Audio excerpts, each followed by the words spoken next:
Thanks to you at home for joining us this hour. Fireworks Day today in the news. There's so much to get to. Most importantly, I think, thousands of people fired by Donald Trump are getting their jobs back today because of the first round of proverbial fireworks that went off in a California federal courthouse. And I just got the transcript of what happened there. Trying all day to get it. Finally got it. I really want to share this with you. All right, so let me set the scene. Trump administration has sent a lawyer to defend them in this case in federal court in Northern California. But they are refusing to send any officials from the Trump administration to testify in this case, to explain what they have done and to be questioned about it. The basis of this case is that the Trump White House, the Office of Personnel Management in the Trump White House, told federal agencies last month, essentially, to fire tens of thousands of people who work for the government, potentially hundreds of thousands of people. And then after the Trump White House, the Office of Personnel Management, told the agencies to fire all those people, then all those people got fired. And it really does not seem like that was legal. It has never seemed like that was legal, that the White House would have the authority to make those kinds of mass firings. But again, they won't send anybody to testify about what exactly they did. So this is from the transcript. So the lawyer who is suing the Trump administration says this: Your Honor, quote, what we have before the court is record evidence that conclusively establishes that OPM directed the terminations at issue. We have a very unusual circumstance where the government has not attempted to say that they factually dispute that. They've actually withdrawn the declaration by which they were attempting to dispute that. And there's no record evidence on the other side by which they have disputed this fact. The judge: I tend to agree with you on that. And the government, I believe, has tried to frustrate the judge's ability to get at the truth of what happened here, and then set forth sham declarations to a sham declaration. They withdrew it, then substituted another. That's not the way it works in the U.S. District Court, the judge says. Quote, I'm going to talk to the government about that in a minute. I had expected to have an evidentiary hearing today in which these people would testify. And if they wanted to get your people on the stand, I was going to make that happen too. It would be fair. But instead, we have been frustrated in that. The judge then says to the lawyer for the plaintiffs, quote, I'd like to hear your views on what relief should be issued today. T-O-D-A-Y, today. The lawyer: thank you, Your Honor. We are aligned in wanting that to happen as well. He spelled out T-O-D-A-Y. And so then they have a conversation, the judge and the lawyer for the plaintiffs, the lawyer who's suing the Trump administration on behalf of the fired employees. And they talk about what the fired employees who are suing the Trump administration, what they're seeking from the judge today, the kind of relief they want. They say they want a list of everybody who's been fired. They haven't been able to get that, or even an enumeration from the government of how many people have been fired. They also want people to be reinstated if they have been fired illegally. So they go through all those details. Then it's time for the Trump administration lawyer to make his side of the case. And he starts explaining to the judge that all these fired workers, the only reason they were fired is because nobody wanted them. Nobody told anybody to fire anything. There was no instructions to fire people. These are just unwanted workers. If anybody wanted them back, they surely would have been rehired by now, right? At which point the judge interjects. The judge, quote, well, maybe that's why we need an injunction that tells them to rehire them. You will not bring the people in here to be cross-examined. You are afraid to do so because you know cross-examination would reveal the truth. Trump administration lawyer tries to interject. Respectfully, the judge continues. This is the U.S. District Court. Whenever you submit declarations, those people should be submitted to cross-examination, just like the plaintiff side should be. And we get at the truth of whether your story is actually true. I tend to doubt it. I tend to doubt that you are telling me the truth whenever we hear all the evidence eventually. Why can't you bring your people in to be cross-examined or to be deposed at their convenience? I said 2 hours for Mr. Ezell. Mr. Ezell is the acting head of OPM. I said 2 hours for Mr. Ezell, a deposition at his convenience. And you withdrew his declaration rather than do that? Come on, that's a sham. The judge says, quote, go ahead, it upsets me. I want you to know that. I have been practicing or serving in this court for over 50 years, and I know how we get at the truth. And you're not helping me get at the truth. You're giving me press releases, sham documents. All right, he says, quote, I'm getting mad at you, and I shouldn't.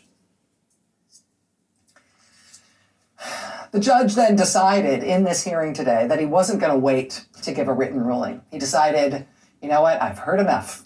He decided he was going to rule from the bench today. T-O-D-A-Y, today.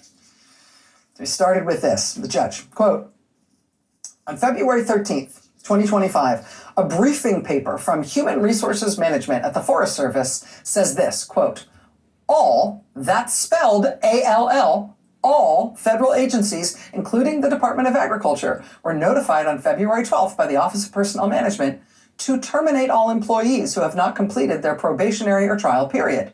That then led to the termination of a lot of people, the judge says. But one in particular I will give as an example. Leandra Bailey was a physical science information specialist in Albuquerque. In September of last year, she'd received a performance review in which she was, quote, fully successful in every category, not just some, but every category.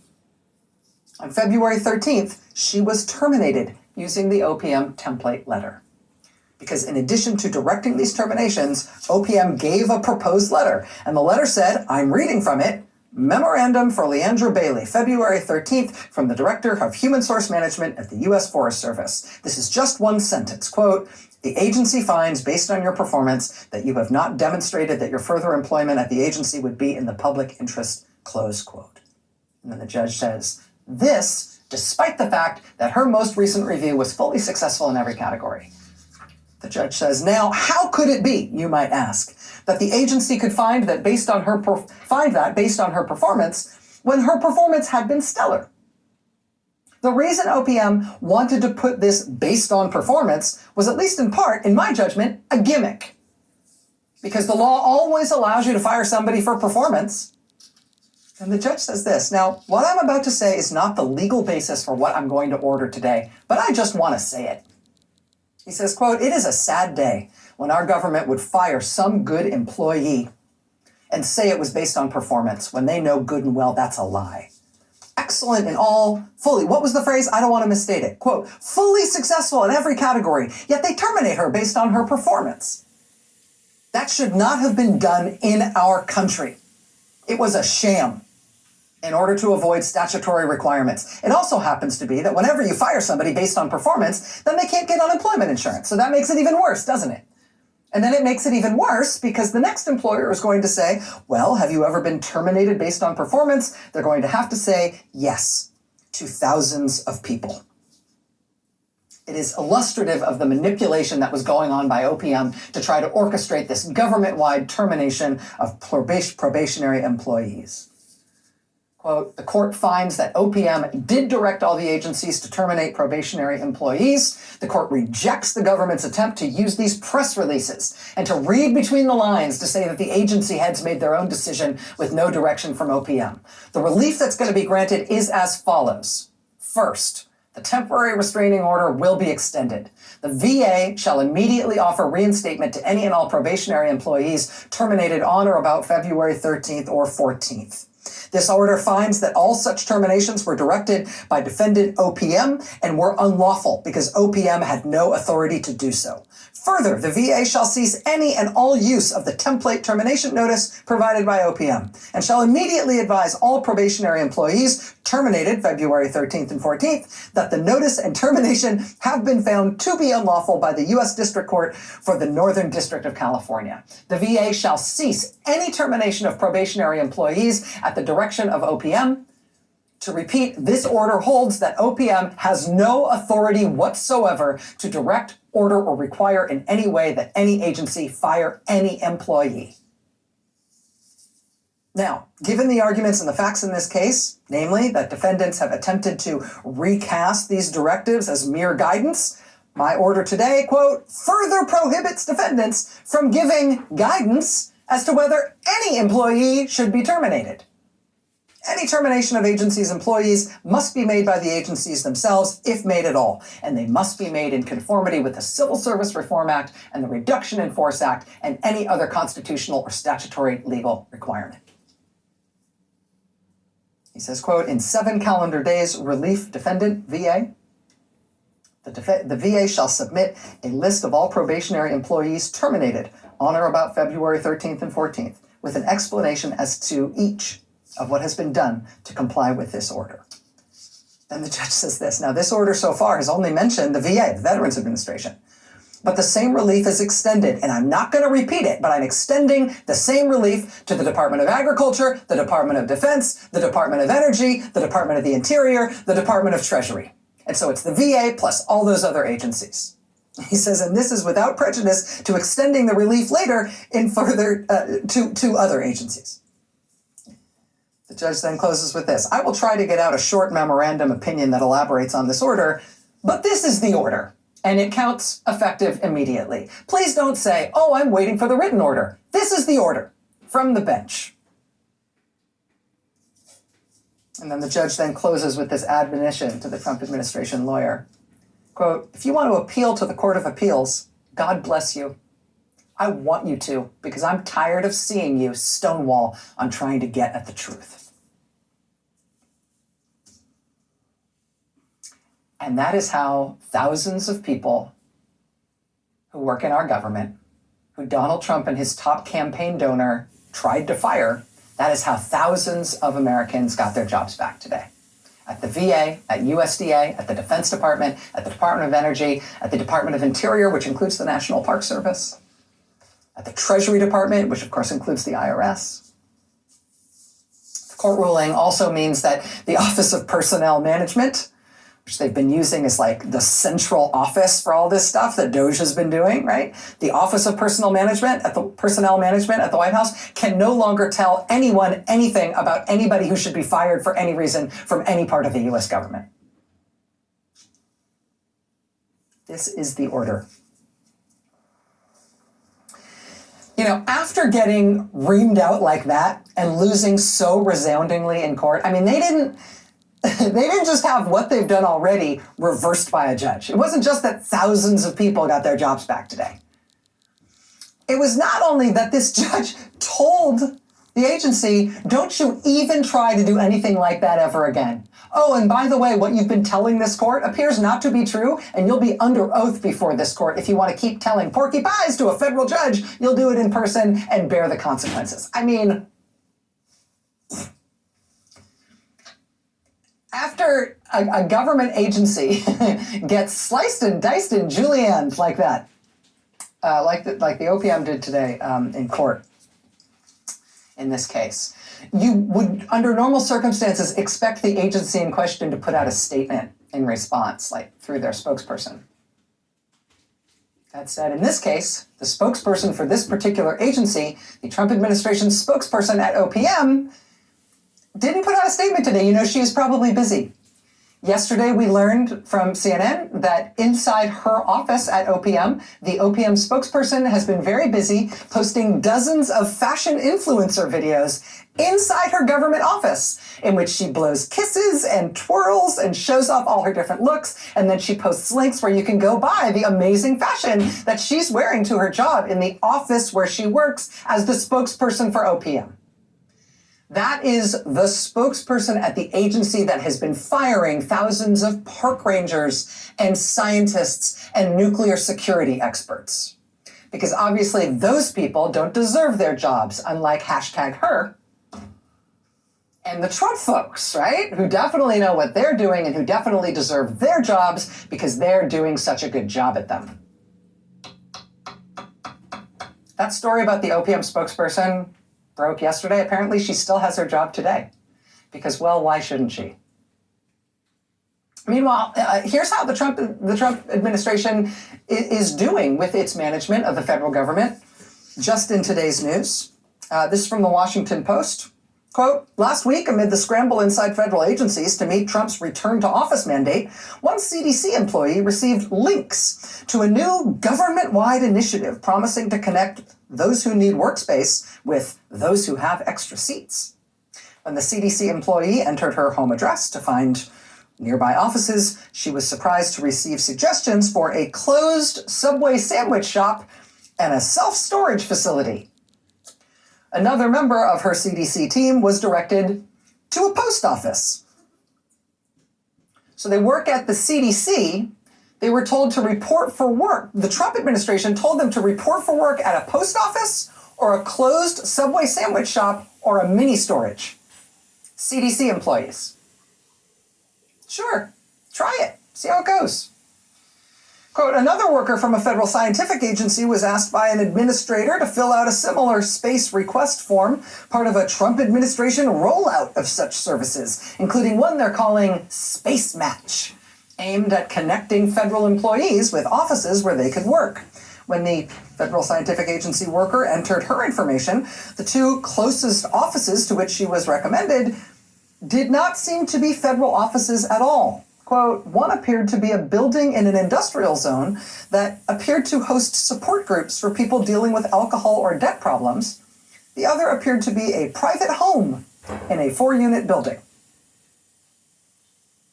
So this is a person who has a job at a federal scientific agency. Donald Trump has a new high-tech tool, a fancy new website that has assigned this person a new place to work. And the new place to work, this person has a choice, can either be a rehab or the house of someone who this person doesn't know. Space Match. I bet it has an X in it somewhere. Space Match. These guys are so tech savvy, right? They're so efficient. You know, taxes are due in a month. Taxes are due April 15th.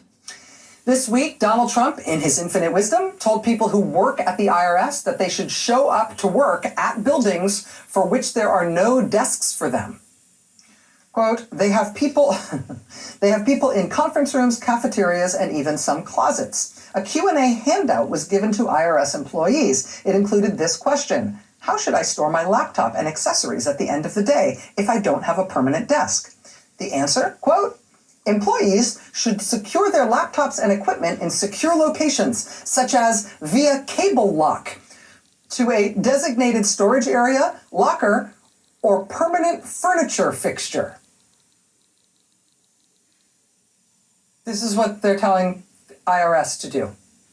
Buy a cable lock, like for your bike, and then like lock your laptop to a credenza. Or maybe you can find a really heavy potted plant. See if you can find a pillar. And then you can lock your laptop to that. All your stuff, you just lock your stuff to that. Hopefully everything's got like hooks. That's how Donald Trump is running the IRS, the agency that collects all the funds that run the federal government. That's how he's running the agency that is supposed to process hundreds of millions of tax returns that are due in 1 month. Do you think you're going to get your refund this year? We are keeping a close eye tonight on what is going on at the IRS. Even with all the probationary employees ordered reinstated today, the Washington Post broke the news today that Trump intends now to fire another 18,000 people from the IRS. He wants them gone by May 15th. There also appears to be a lot of concern about one particular firing that just happened there. They just fired the top lawyer at the IRS. That is reportedly ringing some major alarm bells by people who know how that agency works. So we will be keeping eyes on the IRS. Markets tanked again today on purpose because of Donald Trump. The S&P 500 is now down more than 10% in less than a month. 10% in less than a month. Both the S&P 500 and the NASDAQ are now in what they call correction territory, and that sounds good, but it's not. The Dow dropped another 500 points today. Today, the Trump administration, had to pull another high-profile nominee. This time it was the vaccine conspiracy theorist Dave Weldon, whom Trump had nominated to run the CDC. They pulled his confirmation this morning, just before his confirmation hearing, which was scheduled for this morning. They pulled it at the last minute because Dave Weldon apparently does not have the votes to get through the United States Senate and get confirmed. Or at least I think so. That's what he tried to explain himself in a bizarre, misspelled, and typo-ridden letter he released after they pulled his name, in which he repeatedly praised Bobby Kennedy Jr., but misspelled Bobby, because that's a hard one. The Trump administration today, also apparently well and truly decided that it might have been a mistake to try to send random immigrants to Guantanamo as if they were Al-Qaeda. As of today, they have now officially emptied the makeshift prison they were trying to set up at Guantanamo, which Trump said was going to hold 30,000 immigrants. It now holds 0. Today, this was the lobby of Trump Tower in Manhattan, as Jewish protesters said, quote, "Not in our name," and engaged in mass peaceful civil disobedience in protest of Trump ordering the deportation of a Columbia University student named Mahmoud Khalil. They ordered his deportation. They are trying to revoke his green card, specifically because he was involved in protests against the war in Gaza. You can see their signs today in the lobby of Trump Tower.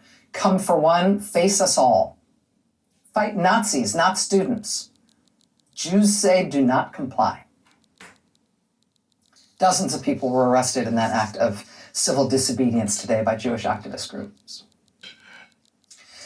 Today, NBC News reports that Donald Trump has given the order to the U.S. Defense Department to prepare an invasion plan for Panama.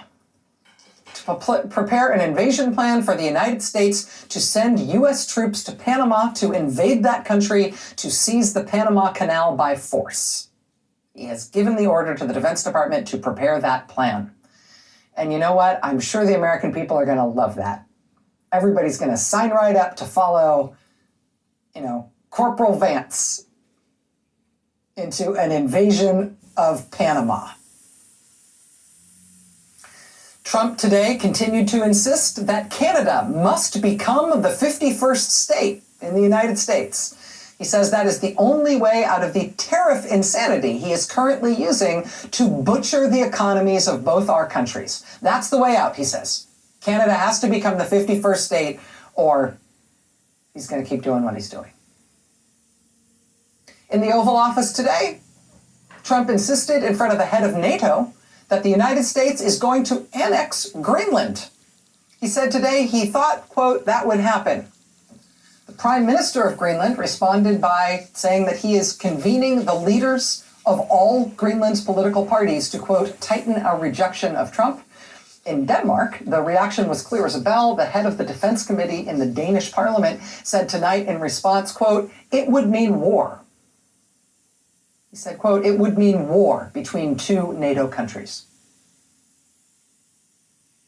Which, of course, would be the end of NATO, among other things. But the end of NATO, for the record, is the thing that Vladimir Putin wants more than anything. It's the thing that Donald Trump could give him that would really mean the most to him. It's Putin's reason for living. Vladimir Putin today, quite predictably, rejected the supposed ceasefire deal that the United States presented to Russia on the Ukraine war. Wow, who could have seen that coming? Trump will respond, obviously, by giving Putin more things he might want, to which Putin will keep saying no. That's just today's news, some of today's news on Donald Trump. Does this sound like a populist, popular leader doing things that the people like and that the people want?